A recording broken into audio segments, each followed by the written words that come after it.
High school hockey fans, it's another attempt at us to get you up to date with this week in Wisconsin prep hockey. I'm Mike Hammett. I've got the Bergs time two and Dell Scanlon, and we have a guest tonight. And Bill Jr., you want to go ahead and introduce our guest tonight, and let's chat with him a little bit. Sure, I can do that. Tonight we've got Onalaska girls head coach and president of the Wisconsin Girls Hockey Coaches Association, Mark Thorn, with us. Last week we had Brian Brandt. It seems only appropriate that we have Mr. Thorn on because he is the president of the far more popular side of high school hockey in this state. Well, thanks for having me. I'm truly appreciative of the opportunity to speak with you this evening. And people think I'm joking, but I'm the one who manages all our social media accounts, and our girls' hockey posts get more traction than our boys' hockey posts do. So the only reasonable response I can make is that girls' hockey is more popular. Well, I would say that the parents are just as popular, and the girls enjoy learning and seeing things about themselves, and they're really inspiring a whole new generation of girls to follow them as well. So I think it's a good thing to see the sport grow the way it is.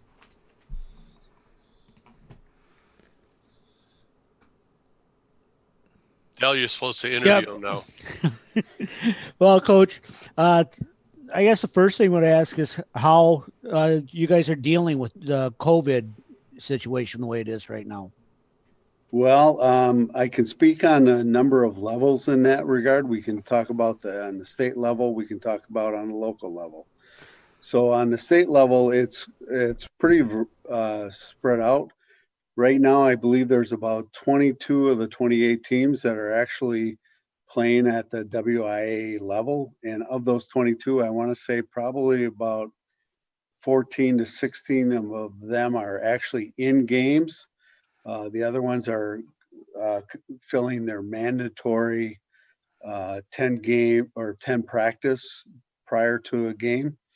And then there's 6 of us that are either on pause or unable to compete at this time. So it's kind of a wide and mixed bag throughout the state. So depending upon where you're located, you really got to look for it. So here in Onalaska, we are in pause. Our school district has decided that we will hold off until December 19th, in which time they will make the decision, and we could start practice as early as the 21st, with our first game being January 8th. There's other teams, such as in the Madison area, where there's, I believe there's 3 co-op teams that are not scheduled to return to WI practice until the 24th. And so they've joined the WIAA ranks. And then, like I said, the other teams are in mixed states as to whether they're playing games or fulfilling their practice requirements. And so last week we got to talk to Coach Brandt, and he talked a little bit about how WIAA has been working with them and keeping everything up to date with the coaches. And I presume the same thing's been going on with the girls' side. That is correct. We were in actually the same call with the boys program, and a lot of the same protocols apply for whether it's boys or girls. The situations and the way WIA is going to manage the seasons are going to be pretty much the same. For us on the girls' side, the big key date is going to be January 4th. At that point, all schools need to either commit to being part of WIA or they're going to forfeit their season. And then we anticipate that the WIA will release what the sectional lineups will be sometime January 7th or 8th at that point. And then we'll go into the seeding meetings that last weekend in January. So you don't get to start your practices until December 19th. And so let's talk about kind of what you expect with your team. I mean, you haven't really gotten to see them at all as, for practices yet, but you have a good feel as to what you have coming back from last year and coming in this year. Well, we're going to be a very young team this year. I have not had the opportunity to see them on the ice. I have worked with a parent group to be able to either make a decision, depending upon the school boards, as to whether they should join WIAA or not. But I've had to maintain a distance under the WIAA rules. So I'm really relying on some of the experience that I saw last year, both from the team, and then one of the things that we have done in Onalaska is we kind of towards the end of the season, we start looking at that U14 team and talking to the girls and just introducing ourselves and maybe learn a little bit about what those kids are. But I would tell you this year is going to be a development year for Onalaska in the sense that we are a young team. We're getting off to a late start, and we've really got to, look at not what this year can provide, but what the next couple of years can provide in building a team. We only have 2 seniors going into this year, so we knew we were going to be young, but at the same time, that's also very exciting. Uh, I guess the next question I have is you mentioned how, you're having a young team, but then the other thing is with the late start and everything, how it's going to affect your team. How do you see that affecting the rest of the girls' teams going into this season and what we can expect to see? Well, I think, the girls that are passionate about hockey, it doesn't matter what team they're on, they're passionate and they're going to play hard and no matter what. I think what you're going to see is that it's really going to come down to any given day. Any given day, any team can beat one another. And for us, yeah, we're going to be young, we're going to be developing, but the one thing I know I can count on with these girls is a level of commitment and a dedication. And I wouldn't expect anything less from any of the other girls' teams. There hasn't been a game in my history as a coach for the girls that the girls come in just either deflated. They come in charged up, ready to go, give their best. And, I anticipate that happening again this year. So I'm actually pretty excited. I think those teams that have gotten the opportunity to start playing and practicing, kudos to them because they've been able to work with their school districts and their arenas to be able to figure out the proper protocols to be able to make this work. And, it's just a sign of the times that we live in. And I know for myself, I work with my girls more on some of the mental aspect in the off seasons training that they can do. Here's what the expectations are. That's what they were left with at the end of last year. They understand that, and I don't think it's any different than any other girls program out there. Guys, I'm going to open it up to you guys for your questions. Mark, how much of a Go ahead. okay, Mark, talk a little bit about your schedule this year. I mean, with you guys being in the pause position, have you really been able to put a schedule together yet? Well, we have been able to put a schedule together, and it's going to be very condensed. We're probably only going to have about 10 games, maybe as many as 12, but I will be the first one to admit that I'm a little leery of it because playing 3 games a week gets to be quite the challenge. The wear and tear on the physical side of the body and also the mental side of it, because for the girls programs, we're just not traveling across the town to be able to play with one another. We've got a lot of traveling that's involved with it, so we have to make sure that we have special arrangements made for making sure studying's being done, the safety protocols for traveling. The only good side of that is that out of those, I want to say, I think 10 games right now, 6 of them or 7 of them will be at home, the way our schedule has fallen out. But at the same point, it is a concern because usually I've always tried to schedule 2 games per week, but when you start putting that 3rd game in, that the wear and tear is going to be in there. The other challenge that Onalaska faces is that our school district is requiring that at least 1 practice a week is going to be virtual. So how do you fill in and use the best use of that time in a virtual setting when these kids are going to be in front of screens 6 or 7 hours a day with schooling? So, it's new challenges that are presented, and as I've talked to the girls when I had on my team meeting, is that we are going to tackle each challenge as it comes.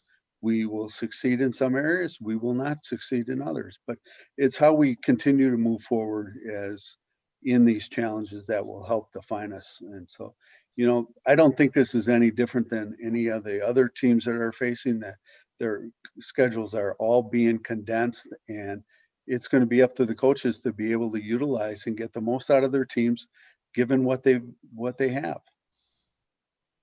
Go ahead, Burglar. Yeah, I forgot what I was going to say. Sorry, I was long-winded. No, that's okay. No, I was just, I hadn't dawned on me until last week when Brian Brandt was on. The teams that are playing WIAA, it didn't click that those teams cannot be coached by their regular high school coach, because that would count as off-season contact, even though, to us, we think it's in season, but if your actual school team hasn't started up, that's off-season contact. So you can't do anything with those girls right now until your actual season kicks off then, right? That's correct. Not only I can't do it, but none of our assistant coaches that we have signed up cannot be involved in that. So I think that's the other challenge that I know in our area that we face is you really need to have a strong parent rep organization that has helped supported the team over the years, that is willing to step up. And I think you see that more on the boys side of the ice than on the girls. It just, when I look at the number of WIAA teams on the boys side versus the girls, that would lead me to believe that. But my parent group has been phenomenal. They've scheduled additional ice times all on their own, and have gotten some coaches that I know and trust and am in contact as to what they are seeing out on the ice. I cannot dictate what I want done, but what are they seeing? What can they tell me about the kids? And it's just been a good relationship that way. The other thing that kind of struck me is when you said about having 3 games in a week. I remember when Bill's brother was playing, he loved it when they had games on Tuesday, Thursday, and Saturday, because the practice before a game day was always, a fairly light practice, and then they would have a meal afterwards. And so it's like when you have, games on Tuesday, Thursday, and Saturday, that means you have easy practices on Monday, Wednesday, and Friday. And he thought that was just, great. Yeah, there are some advantages to that. That's a great mindset to it. But again, in today's day and age, I'll just start with what you said, the team meals, those are no longer really allowed. Meals on the bus are no longer allowed. We have to take the certain safety protocols that go along with that. The challenge that really comes in that area is, I do like the idea of playing games, and that's the reward of being able to practice. The real lessons that are being taught in and throughout the season are done at the practice level. And so when you want to see teams being executed at a very high level, you start seeing that happening in practice. And so when you don't have that kind of opportunity, you're playing 10 practices, boom, you're in the game every other day. It's hard to get a lot of teaching lessons going on at that point. Mark, can you, for the people who don't know, can you describe what a virtual practice is? Well, we've done a couple of things in our virtual practices, and I try not to keep them longer than 30 minutes because it is that way. So our virtual practices this year will typically happen after a game day. So what we want to do is much like what we would do in the locker room. We at Onalaska do win or learn. Yeah, what did we see out of last night's game? What did we do well? What can we learn from? Where are the areas that we got to focus in on? So you're really having your locker room talk via Zoom meeting. So that's one avenue that we use as a virtual practice. The other thing that I've done is I've invited guest speakers to come in and be able to talk. Most of you are probably familiar with Brianna Seidel up in the Western Wisconsin area. She coaches Team Wisconsin. She just recently wrote a book called The Lion's Mind. I have bought books for all the girls, and they are actually walking through it. And so we're going to have Brianna on a phone call and be able to talk to the girls versus us as coaches being able to talk to it. I also have a couple of speakers in and around town that I've used in the past to come in, and we'll talk that way. So it's really taking your locker room speech after a practice or a game and be able to extend that via virtually. So you're not just playing like NHL 94 or anything like that on the Xbox or anything like that? Never got into any of that stuff. Sorry.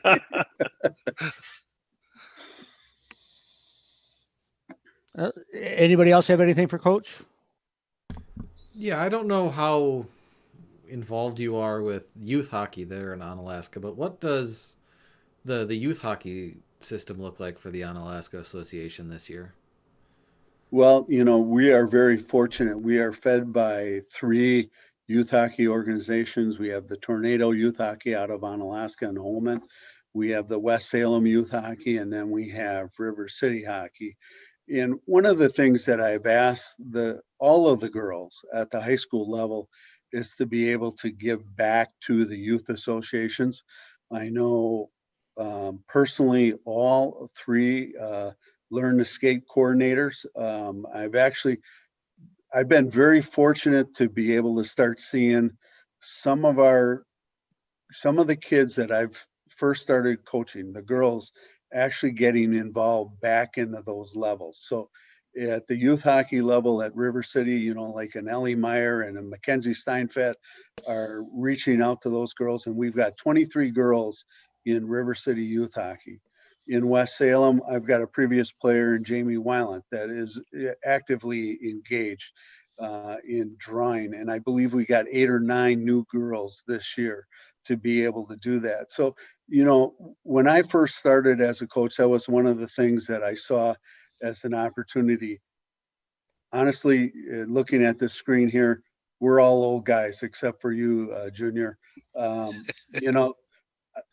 They're not going to listen to us, but when they start seeing those representatives from the high school teams that they've watched, from those college athletes that are coming back into town, being actively engaged, I think that's a big key.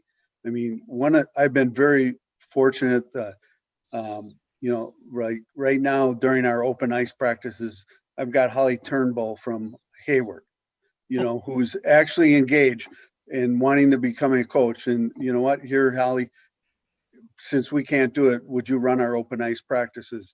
And she's loving it. So it's getting those players that have been involved in the game coming back. And the other thing that we've done over the last probably 4 or 5 years now is we have a learn to skate with the Hilltopper night. And I'm seeing this catch on with a lot of the girls teams, that they invite all of the girls in the areas, wear their jerseys, get into the game free.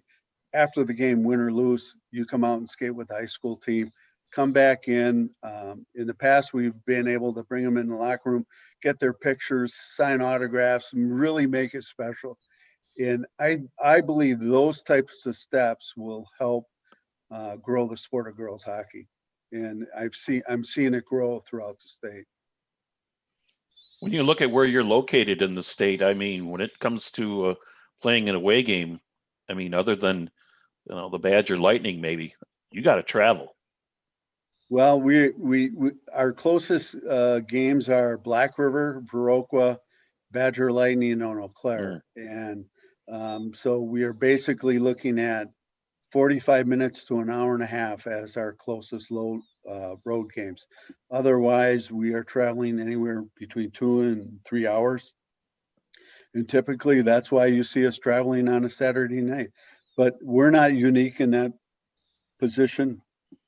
You are seeing a lot of teams like the Fond du Lac team, the Fox Cities, Green Bay, Wisconsin Valley Union. They're looking to wanting to play the best teams out there.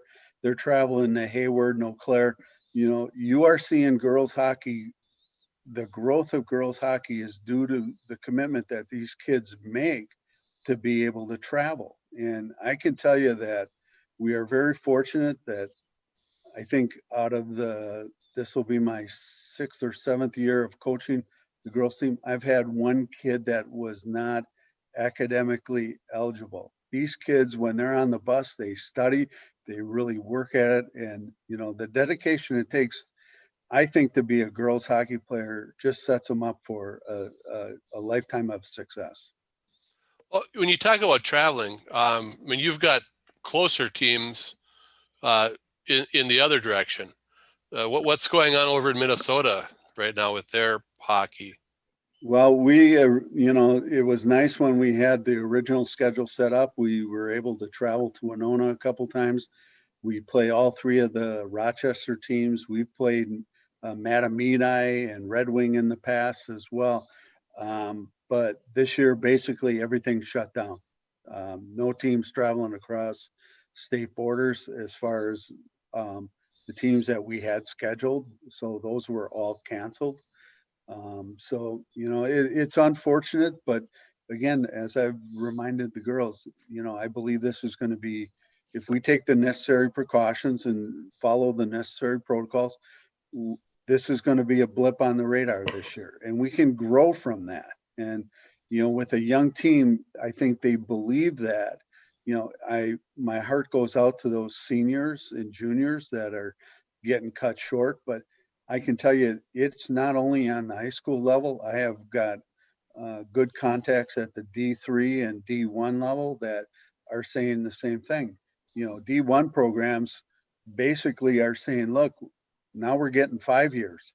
So all of a sudden there's a backlog of new kids coming in and some kids staying. So, it really, this whole thing of COVID presents a challenge that everybody has to just try and figure out and do the best they can.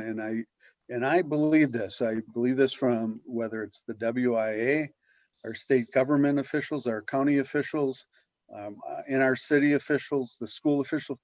Everybody's doing what they believe is in the best interest of kids. And, no one wants to deny anything, but at the same point, let's all be safe about it. I just submitted a 3-page protocol report to our school and to the city as to how are we going to be able to open back up. And I've been very fortunate with my contacts within the Coaches Association. This kind of information is being spread both on the boys and the girls side, because nobody wants to see hockey being shut down. Nobody wants to see any winter sports being shut down. But we have to do it smart. We have to do it safe. And it's really comforting to know when you see these teams that are engaging in their seasons and playing games and doing it well, that there is examples that you can go back to your local school boards and be able to show them, see how it's being done. And, as I said, we can only do what we can do as coaches. Parents, you have to be able to talk to your school board officials and talk to them, inform them of what's out there. There's a lot of good information, not only on protocols, but on the benefits of it. And let's get kids playing hockey. Well, Coach, one, on behalf of Wisconsin Prep Hockey, thank you for taking the time this evening and talking to us. The other thing that if you heard our podcast last week, I'm not sure, this year, our Players of the Week, we want to make sure that the seniors are recognized. And we'd like, to emphasize that when coaches are turning in their Players of the Week, to, if at all possible, turn in a senior's name so that we can recognize them. This is a hard season for seniors because it's their final year playing high school hockey, and it's affected them. And if you could help us get the word out to the other coaches, it'd be greatly appreciated. I will do that, Dylan, and thank you for that great reminder. I will, as soon as I hang up and allow you guys to finish your podcast, I will send an email out to the entire Coaches Association, reminding them of that fact, because I couldn't agree more. It's, it is really heartbreaking as a coach to see these senior athletes that have given so much, and to see them, just not, I don't want to say the word robbed, but just be able to fight these challenges and to see them overcome them. I do believe that we are going to see these kids rise above our expectations. So I will pass that message along to the Coaches Association. Okay. Mark Thorn, the head of the Wisconsin Girls Hockey Association. President Mark, thanks for your time. We sure appreciate it. And good luck to you. And hopefully you can get the girls back on the ice very soon. Okay, Mark Thorn. There he was. Well, it's about time now. We got to get back to our regularly scheduled broadcast, but I enjoyed the last 2 weeks talking to the president of Coaches Association. It's been pretty good. Let's get in. I've been kind of surprised. First we had Brian Brandt and now Mark Thorn, and these are two very well-spoken, articulate coaches. And most of the time I spent with high school hockey coaches was in Anago, where if you could get them to put like 3 coherent sentences together at a time, I mean, that was something really special. So it's really good to know that there are, articulate, well-spoken high school hockey coaches out there. I know Matt Borneman listens to these once in a while. That's for him and Todd and Bill. Well, the problem with some of the previous coaches in Anago is that they were friends with you and played old man hockey with you, so they wouldn't talk to you for 3 sentences without swearing at you. Maybe. And whenever we talk, there's usually beverages involved too. Probably like the one you're just having a drink of right there. Maybe. All right, it's time for our players of the week. And Burglar, I believe this is your neck of the woods. We got a boys winner and a girls winner. And could you go ahead and give them to us and tell us who they're sponsored by? That would be the Wyndham Garden Inn of Madison, which is actually in Fitchburg, which is usually the official state tournament headquarters of Wisconsin Prep Hockey, but probably won't be this year. On the boys' side,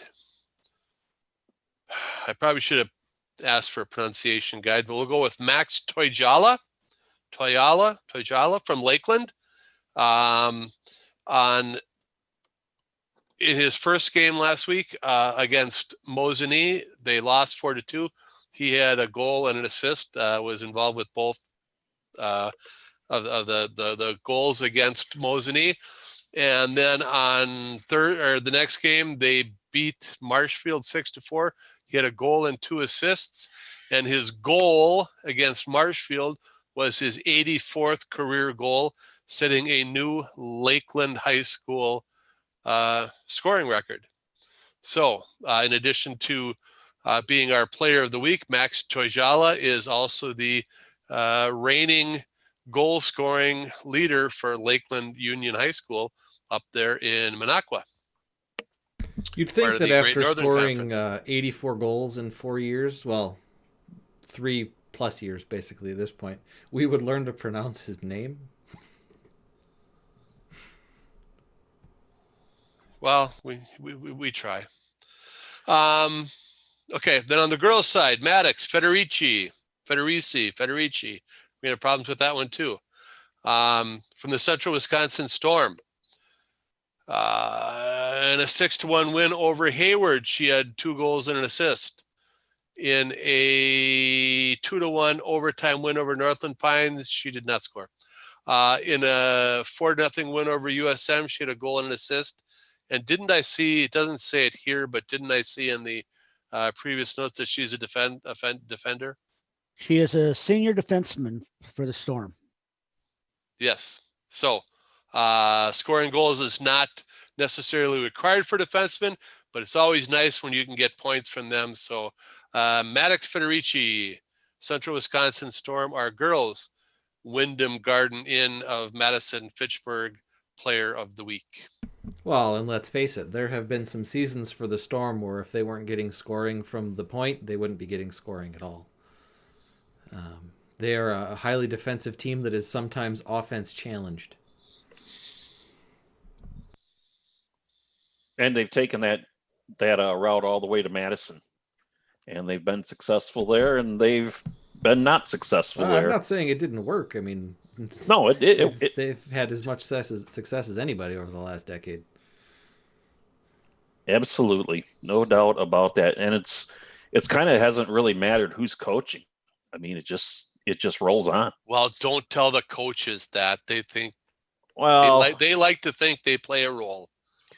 Well, Pete Susans might know a thing or two about hockey after 30 years. I mean, he may have an idea of what he's doing, but Jacques Duvert's been around as well, so it's just one of those things where don't give me credit, but yeah, you got to deal with it daily, so you give them credit where credit's due.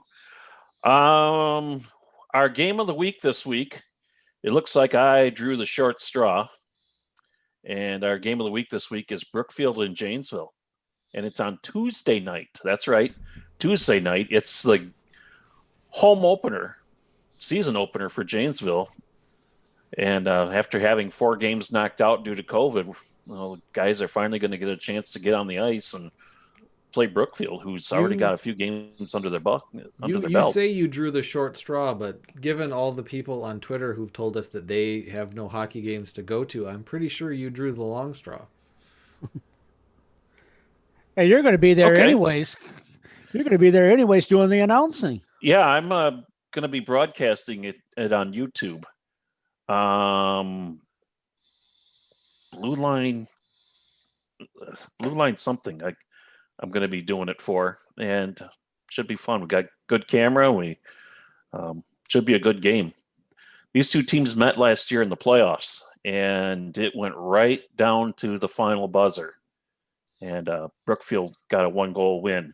So, yeah, maybe the names and faces have changed a little bit, but still, for the kids that are still there, a little bit of a reminder of how last season went. Well, for Janesville, the first game, so it's like, hey, we get to hit somebody else. That's right. They get to hit somebody else. Besides just beating up on each other. Yeah, and they like to beat up on each other. I want to say it's Blue Line Basics, if anybody wants to watch the game on YouTube. It's Blue Line Basics is what you go to. And if you know of any games that are being broadcast over the internet, audio, video, or both, drop us a line here, and we'll make sure that we get it out there so people can click on your game and follow the action that goes on there. Yes, and Janesville Blue Line Basics was already on our school broadcast page on Wisconsin Prep Hockey. Just click the WIPH TV/radio link at the top of Wisconsin Prep Hockey, and you can see every broadcaster that I have compiled so far to start this season, and a broadcast schedule. The broadcast schedule only includes teams that have told me they're broadcasting specific games. Like Bayport has a YouTube channel, but they haven't told me we're doing all games, all home games, all away games. So I have a link to their YouTube channel, but they're not in the actual schedule part because I don't know beforehand what's going to be broadcasting. But if they post, on Tuesday that, we're doing whatever game that Bayport's playing that day, then I will add it to the schedule. So I update that thing all day. Well, with COVID, you just don't know when there's going to be a game and when there's not going to be a game. There may be games that get axed at the last minute. So check your schedule, follow on, here on WIPH. We'll keep it updated as closely as we can. If we find out, you'll find out. No doubt about that. You can count on that. Well, guys, I see here on our agenda, it says free for all. What do you guys want to talk about tonight? Well, I was just kind of glancing through the boys' standings as we're on here, and I see Fond du Lac Springs is rolling off pretty well to start the season. Looking to defend their Division II state title, starting the season out with 5 wins, and I see there's a Notre Dame's got 5, and so I mean there's a few teams that are starting the season out pretty well here. USM's got sitting at 4-0. I got a chance to watch Arrowhead play against Fondy Springs last night, and Fondy Springs really played a very sound game, very organized in what they do in their systems, and doesn't hurt when you got the little Welsh kid out there. He's pretty good. Well, it's also a reminder then for the coaches. We had a regular crew of coaches. I know we initially said we weren't going to do a top 10 or a top 6 or a top anything this year, but we've been talked out of that and into doing it again. So the coaches that were consistent voters in the past for these top 6s, please start voting again. Send in your top 6s sometime during the day on Saturday or Sunday. Before we make it before 6 o'clock so we have time to tabulate them again. But if you could start sending us your votes again, we'll try to get that up and running again for next week.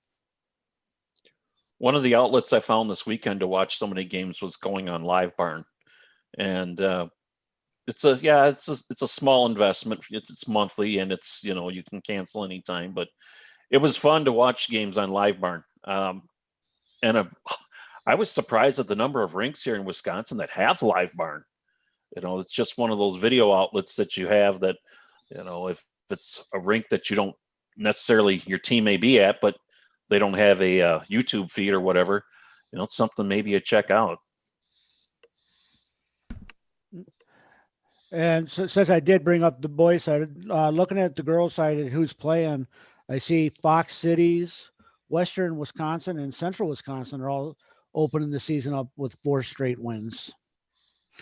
So looks like, we have a few teams that are going to have started the season out pretty well and are, looking to move forward. Fox go ahead, City, Del. Fox City's defending state champs. We'll see how it all pans out come state tournament time. And the funny thing is, we're looking at what is it, Valentine's Day around that is the state tournament this year due to COVID. That sound about right, guys? Sounds about right. One thing, going back to your Live Barn comment, is it was last year. I don't know if it still is. I haven't looked this year, but I believe it is still a free installation for the arena, and that's why you see so many arenas on there. Live Barn brings in their own internet feed. They bring in the camera. They set it up. It's free for the arena, and then viewers have to pay a subscription to get in and watch. So that's why you see it on so many arenas. They didn't have to pay for it. Free is easy. Yes, free is easy, and they've got rinks all over the United States listed there on Live Barn. So if you like to watch games from all over the place, that's got it right there. So livebarn.com if you want to check that out. Junior, about how many broadcasts do we have at this point? People that have checked in and said, you know what, we're going to cover games this year, or we're going to broadcast audio or video. Is there many that have been chiming in and letting us know? Yeah. Well, the usual suspects are still out there. WACD and Anago is still doing Anago and Northern Edge games. WOGO and Chippewa Falls is still doing their games. The broadcasters around the state that were doing games before are still doing them, if there are games to do. Rick Franke, Cooley Region Sports Network, a good friend of ours at Wisconsin Prep Hockey, he hasn't started doing hockey games yet because there's no hockey. We just talked to Mark. They haven't started down there yet, so he hasn't been able to do any hockey. But all the regular broadcasters we talked to in the past are still out there doing games. There have been some added to the list this year.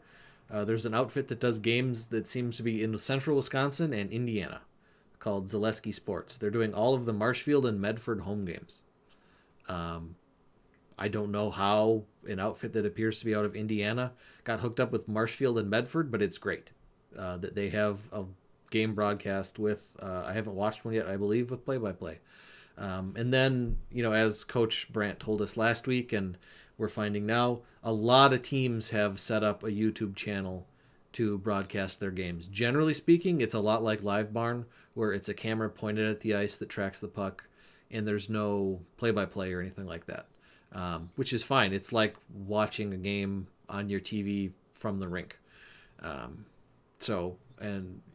There are some other schools. Springs is doing it on Facebook Live. I believe Cedarburg is doing it on Facebook Live. But yeah, lots of the schools and their school athletic departments have set up YouTube channels to broadcast games. And then for schools that are doing that, in my opinion, YouTube is a much better avenue for that than Facebook Live. For the simple fact that YouTube is available on every streaming set-top device, whether it's a Roku or an Apple TV or a Amazon Fire Stick. YouTube's on all of those. On most smart TVs, YouTube is available on those. Facebook Live, you're constraining people to their mobile devices or their computers to watch your game. Whereas if you do it on YouTube, they can probably pull it up on their TV. The only real thing you have to watch out for with YouTube is that you really should mute it when the arena is playing music. And I watched a couple games over the last week, and there are no fans in the stands. Why the bleep is the arena still playing music between whistles? I don't understand. Who are you entertaining? The players don't care. They're playing hockey. They're already entertained. The coaches would rather you didn't. Right. So they can talk to their players. So, first off, arenas, if you don't have fans in the stands, stop playing music between whistles. And those of you who are broadcasting your games, I don't know about Facebook. I believe it has a content flagging system because it's blocked me from uploading stuff before. But if you stream enough videos where it picks up the music in the background, you're gonna get flagged with a copyright notice. That's one plus for Live Barn, because you have to have a subscription just to log into Live Barn and watch.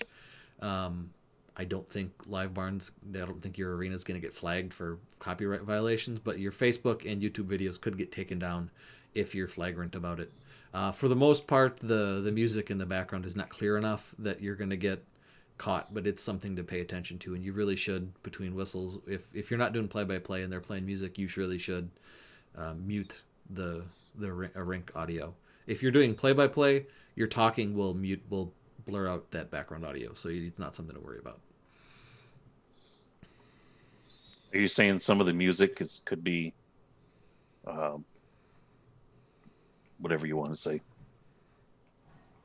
I'm fairly certain that most of the youth hockey rinks in Wisconsin have not paid their ASCAP rights to play that music in the first place.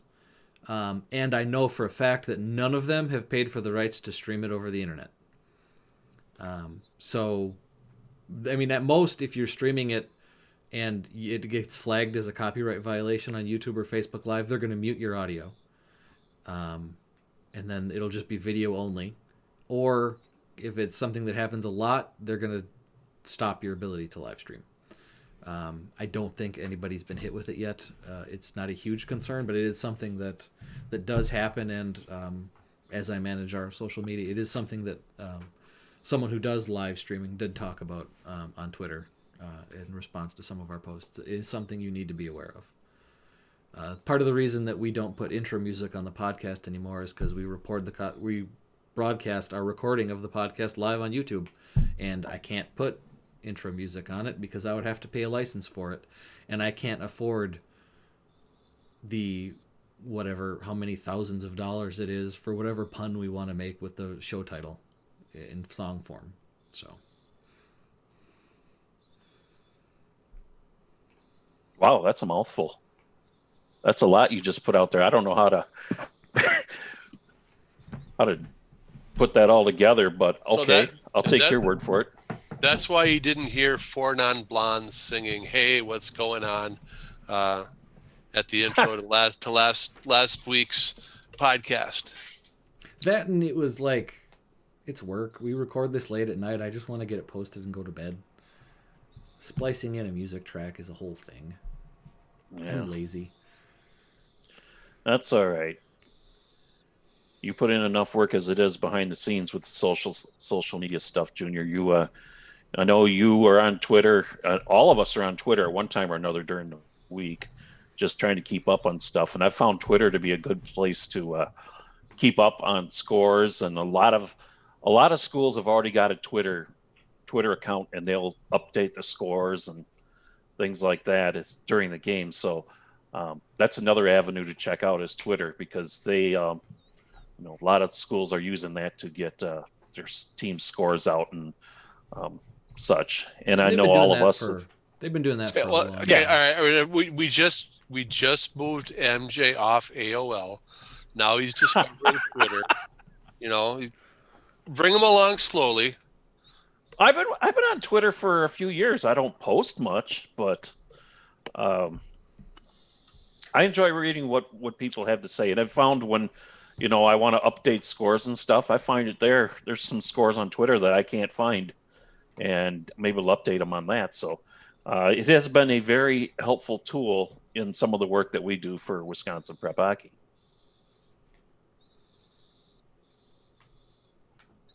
And nobody's going to deny that. Nope. All right, fellas, anything else you want to free for all about? Looks like everybody's about ready to go to bed. Well, I have to stay up and post a podcast. How long does that take to post a podcast? It doesn't really take that long. I just like to complain about it. Back when I was editing them, it took a lot longer. Like in the first couple of years we did this, I edited each podcast. So if there was like a pause between when people were talking that lasted more than like a second or two, I took it out and shrunk everything down. So it made the conversation sound more professional. I don't do that anymore, which is why... Trasher would get halfway through a rant and say, "Oh, wait, let's start. Let me start over." Yes. You guys used to do that a lot. You'd be halfway through a game recap and you're like, "Let me start over." And depending on where you started over, I might have to scrap everything that you said before that. So generally speaking, posting the podcast took twice as long as it took to record it. Now posting it takes probably 15 minutes total between the site updates, the RSS update, and getting everything done. But yeah, I mean, it used to, like, if we had an hour-long show, it took me 2 hours to finish it. If we had an hour-and-a-half-long show, it took me 3 hours to finish it. So that's why Makes for a long night. Yeah, that's why I told you guys a couple years ago, if you screw up, we're just going to keep going. Just go through it, and I'm not doing that anymore. If we get like 600 backers on Patreon and I can make Wisconsin Prep Hockey my full-time job, I'll edit the podcast like a professional. But until that happens, no. Okay. I would agree. I would totally understand that. Now he's starting to sound like Trasher. Where's the ball cap? Where is do I got a ball cap here? You know what? I think I do. Oh. I do. Somebody's got to wear it.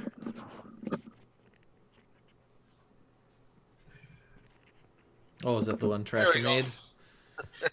I think we need to take bets. We need to take bets. Any viewers out there who want to get in on this, we need to take bets on if he unretires next year when everybody's got vaccines out and everything should be back to normal. Is he coming back?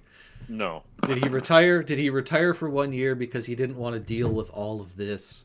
Or did he retire permanently because he didn't want to deal with all of this?